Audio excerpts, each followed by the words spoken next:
Le journal du 19h sur Al24 News. Merci d'être avec nous à la une de l'actualité. Les autorités burkinabées ont annoncé l'arrestation de 2 gendarmes ivoiriens appréhendés au niveau d'un site d'orpaillage.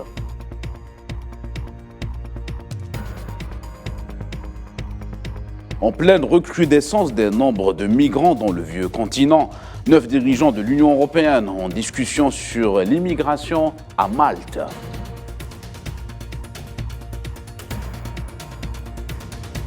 Au moins 52 morts ont été déplorés dans une explosion au sud-ouest du Pakistan. La diplomatie algérienne a condamné l'acte dans un communiqué du ministère.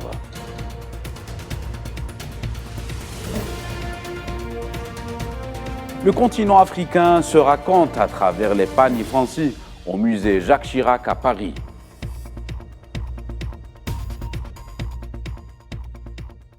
Voilà pour les titres. Bonsoir à tous. On entame cette édition par l'actualité continentale.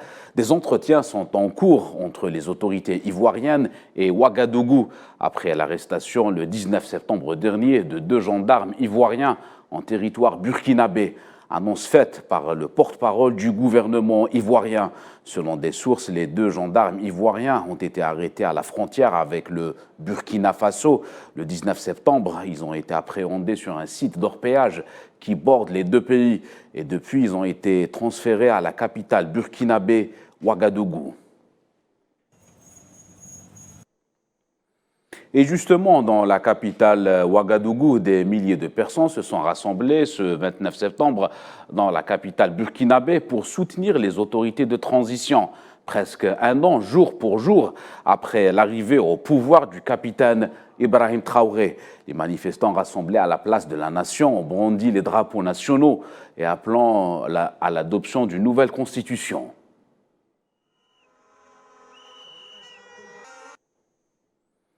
La chef de la mission de l'ONU en République démocratique du Congo a déploré jeudi l'insécurité dans l'est du pays et ses conséquences humanitaires dramatiques. L'insécurité continue de gangréner l'est de la RDC, a déploré Bruno Keïta devant le Conseil de sécurité. La situation demeure volatile et requiert toujours des efforts continus de protection des civils. En effet, la crise du mouvement M23 continue de nourrir la frustration et la colère de la population.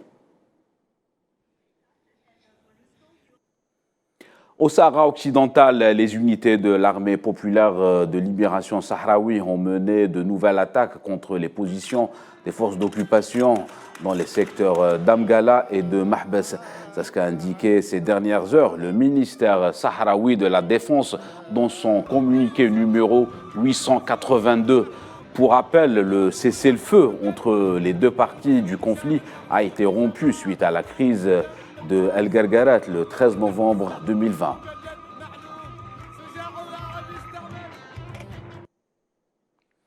On reste dans la région à l'est de la Libye. Selon l'organisation onusienne UNICEF, plus de 16 000 enfants se retrouvent déplacés suite au passage de la tempête Daniel en Libye, principalement sur la ville de Derna, la plus meurtrière de l'histoire de l'Afrique. Beaucoup d'enfants sont affectés par le manque d'accès aux services essentiels tels que les soins de santé, la scolarisation et l'approvisionnement en eau potable. Et c'est un constat plus lourd au Soudan. Environ 3 millions d'enfants ont été déplacés de leur foyer à travers le pays depuis le début du conflit le 15 avril dernier, selon l'ONG Save the Children. Selon cette organisation, les familles et les enfants sont contraints de se déplacer. Ils ont besoin de nourriture et d'eau et d'un abri et des vêtements et des médicaments. L'ONU estime que plus de 1,7 million d'enfants se déplacent à l'intérieur des frontières du Soudan et que plus de 470 000 d'entre eux sont passés dans les pays voisins. Direction l'Afrique australe, les quelques 500 000 électeurs du royaume des Swatini choisissent ce vendredi les 59 députés de leur Assemblée nationale Conformément à la constitution du pays, le Parlement a un rôle consultatif. Les candidats aux législatives se présentent sans étiquette partisane. Le roi valide tous les projets de loi et jouit d'un droit de veto. 10 députés supplémentaires sont directement nommés par la monarchie.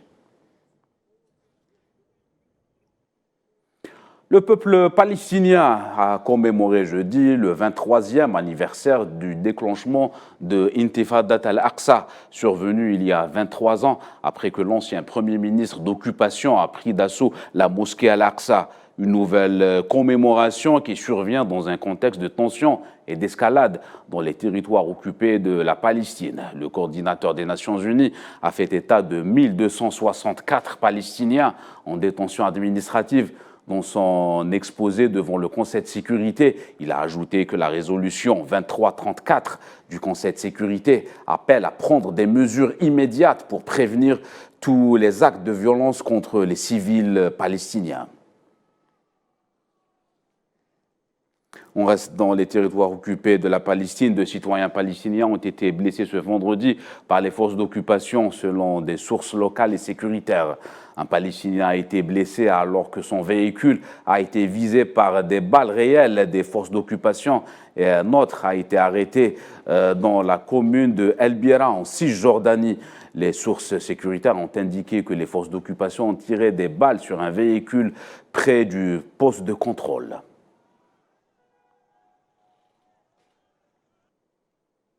Direction l'Europe, 3 personnes dont une adolescente de 14 ans ont été tuées jeudi dans une double fusillade à Rotterdam, aux Pays-Bas, dans une maison puis dans un centre médical voisin. C'est ce qu'a indiqué la police locale. Un suspect de 32 ans a été arrêté. La fusillade a provoqué un mouvement de panique dans la ville, notamment autour de l'établissement hospitalier où les témoins ont décrit des scènes de frayeur.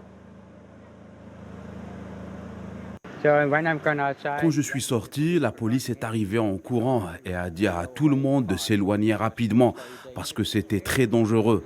C'était effrayant à ce moment-là quand j'ai marché jusqu'ici. Oui, ça l'était parce que le gars était à quelques minutes, 2 minutes à l'intérieur. Donc à ce moment-là, c'était effrayant et peut-être que je l'ai dépassé ou quelque chose comme ça. On reste en Europe et les dirigeants des 9 pays méditerranéens de l'Union européenne se retrouvent à Malte pour accorder leur position, en particulier sur l'immigration. Fort d'une entente inattendue mais croissante entre Emmanuel Macron et Giorgia Meloni au lendemain d'un accord à Bruxelles sur fond de nouvelles crises migratoires provoquées par un afflux record sur le vieux continent ces derniers jours.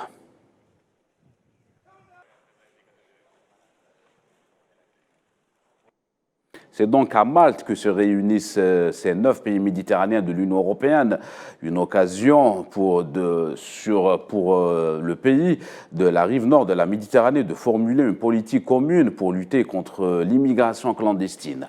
Les détails avec Safouane Ben Sabri. La question migratoire revient occuper le devant de la scène politico-médiatique. Arrivée massive de migrants à Lampedusa, discours du pape à Marseille, l'immigration est au centre de l'attention de cette rentrée politique. C'est à Malte que se tient le MED9, sommet sur les migrations, qui réunit les dirigeants et hauts responsables de 9 pays de la rive sud de la Méditerranée. Les pays méditerranéens membres de l'Union européenne veulent fournir des propositions communes pour réguler l'immigration. Lors de cette dernière interview télévisée, Emmanuel Macron avait proposé d'envoyer des équipes dans les pays de transit des migrants, tout en conditionnant l'aide publique au développement dans les pays d'origine. Une proposition qu'il devrait réitérer devant ses homologues européens. Lointaine est la période de tension entre Rome et Paris suite à l'élection de Giorgia Meloni, place à une entente inattendue mais croissante entre Meloni et Macron. Suite à l'arrivée de 10 000 migrants à Lampedusa, Gérald Darmanin avait déclaré qu'il ne recevrait pas ces derniers en France, mis à part les réfugiés politiques. En revanche, Paris a déclaré qu'il fallait apporter une réponse européenne à la séquence de Lampedusa, une réaction appréciée par Rome, qui compte sur le soutien de la France pour renvoyer les migrants dans leur pays d'origine. Le sommet du Med9 tombe donc à point nommé pour des pays européens qui veulent accorder leur violon en matière migratoire. Immigration clandestine toujours, selon la directrice du Haut Commissariat aux réfugiés à New York, Rouven Menkedevela. Cette année a enregistré la mort ou la disparition de 2500 candidats à l'immigration, un chiffre en nette progression par rapport à l'année précédente. Au 24 septembre, plus de 2500 personnes ont été comptabilisées comme mortes ou disparues. Rien que pour cette année, ce nombre représente une augmentation de 2/3, comparé aux 1680 personnes lors de la même période l'an dernier. Et pour la direction générale de l'UNICEF, l'été 2023 a connu le nombre le plus élevé d'enfants décédés durant les traversées migratoires au niveau du bassin de la Méditerranée. Pour Regina Dominicis, la Méditerranée est devenue un cimetière pour les enfants. Cet été, le nombre d'enfants et d'adultes décédés sur la route migratoire de la Méditerranée centrale a triplé par rapport à l'été dernier. La Méditerranée est devenue un cimetière pour les enfants et leur avenir. Les politiques actuelles empêchent une recherche et un sauvetage en mer efficace et coordonné. Pour le Commissariat européen aux affaires intérieures, près de 4 millions d'Ukrainiens ont bénéficié d'une protection temporaire dans les pays de l'Union européenne. Pour rappel, le conflit en Ukraine, qui s'est déclenché au début de l'année 2022, a provoqué le déplacement de plus de 7 millions d'Ukrainiens, majoritairement vers le pays voisin, la Pologne.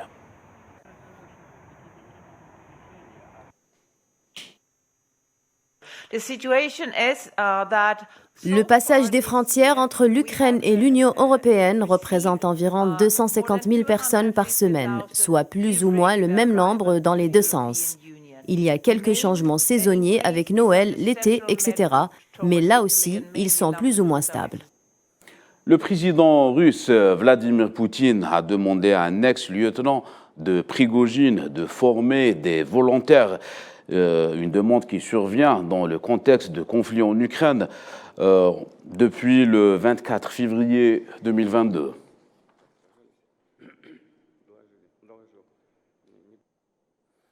L'Organisation des Nations Unies a exprimé sa vive inquiétude quant à la situation dans le Haut-Karabakh. L'ONU va envoyer une mission sur place. Annonce faite par le porte-parole de l'ONU, Stéphane Dujarric, qui a précisé que l'ONU n'avait pas eu accès à cette région depuis environ 30 ans. L'équipe d'une dizaine de personnes sera menée par des responsables du Bureau des affaires humanitaires de l'Organisation de l'ONU. Nous vous le disions en titre, dans la province de Baloutchistan, au Pakistan, un attentat suicide a fait ce vendredi en moins 52 morts et une centaine de blessés. Le ministère de l'Intérieur pakistanais a, lui, indiqué une explosion qui a été provoquée par des éléments terroristes. Les détails avec Souila Kilal.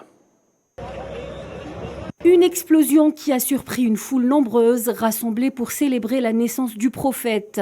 Cela s'est passé près d'une mosquée ce vendredi, dans la province du Baloutchistan, dans le sud-ouest du Pakistan. Un premier bilan faisait état de 25 morts et des dizaines de blessés, mais très vite il a été revu à la hausse. En effet, au moins 52 personnes ont perdu la vie. Les blessés se comptent par plusieurs dizaines. Ce lourd bilan témoigne de la violence de cet attentat suicide. Les nombreux blessés, dont certains dans un état grave, ont été immédiatement transportés vers les hôpitaux de la région pour y être soignés. Dans l'attentat tragique d'aujourd'hui, 52 personnes sont mortes et plus de 100 ont été blessées. Nous avons prodigué les premiers soins à la plupart d'entre elles et nous les avons orientées vers le centre de traumatologie de Quetta. Un deuxième attentat survenu quelques heures plus tard dans une province voisine a fait au moins 5 morts et provoqué l'effondrement du toit de la mosquée visée. Selon les responsables locaux, environ 30 à 40 personnes étaient piégées sous les décombres. Ces attentats surviennent au milieu d'une recrudescence des attaques très souvent revendiquées par des groupes activistes dans l'ouest du pays, à l'approche des élections prévues en janvier 2024. Et la diplomatie algérienne a condamné dans les termes les plus forts l'attaque kamikaze perpétrée ce vendredi près d'une mosquée dans la province du Balouchistan, dans le sud-ouest du Pakistan, faisant des dizaines de morts et de blessés lors de la célébration du Mawlid al-Nabawi. C'est ce qu'a indiqué un communiqué du ministère algérien des Affaires étrangères. Selon Washington, Pékin manipule l'information pour atteindre des objectifs géopolitiques et dans le but de dominer l'information dans des régions importantes dans le monde, selon James Ruben, coordinateur du GEC aux États-Unis. Nous avons le plaisir de publier ce rapport inédit sur la manipulation de l'information par le RPC.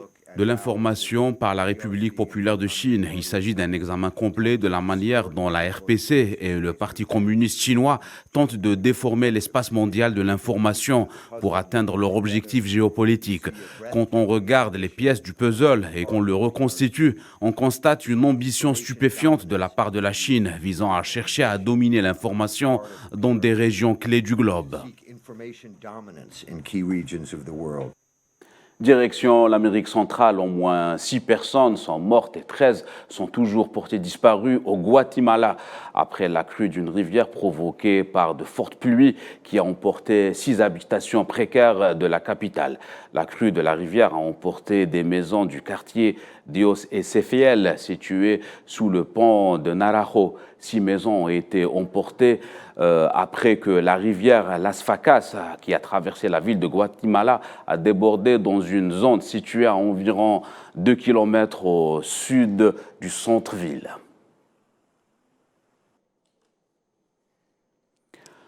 L'Afrique se raconte à travers les pagnes fancy au musée du Quai Branly Jacques Chirac à Paris. Cette exposition présente un panorama très riche de tissus commémoratifs imprimés ces 50 dernières années lors de grands événements sur le continent africain, notamment les pays d'Afrique subsaharienne.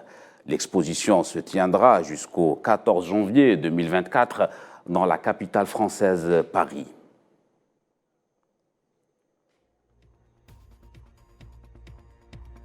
Voilà, c'est la fin de cette édition. L'actualité continue sur Al 24 News. Merci à vous de nous avoir suivis. Excellente soirée à tous.